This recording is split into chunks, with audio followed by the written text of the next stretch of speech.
안녕하십니까. 어바웃텍스의 윤지종 세무사입니다.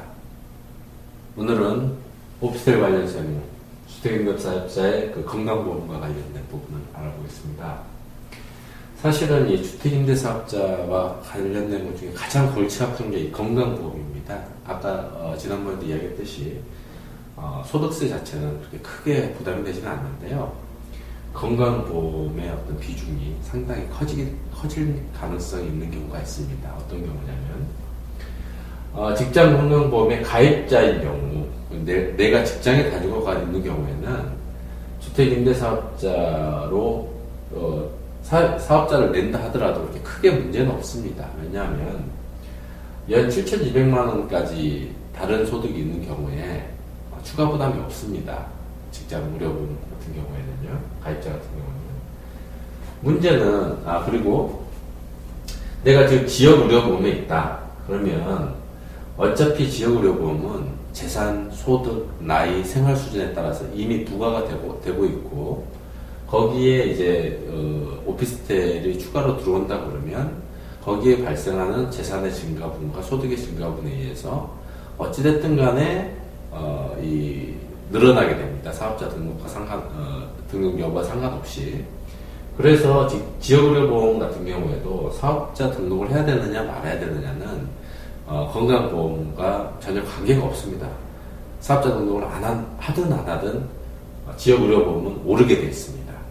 직장의료보험 가입자는 사업자 등록을 하든 안 하든 7,200만 원 이상이 아니면 그대로고 지역의료보험은 무조건 오르게 되어 있습니다.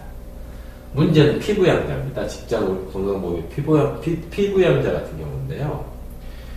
이 사업자 등록, 세무서에 사업자 등록을 하게 되면 이 월세 소득이 1원이라도 나오게 되면 지역 의료보험으로 튀어나와 버립니다. 그러면 이 소득의 문제가 아니라 재산, 즉 다른 집들이 있는 경우에 그것까지 포함돼서 지역 의료보험이 나오기 때문에 많이 나오는 경우에 갑자기 20만 원, 30만 원 매월 나올 수가 있습니다.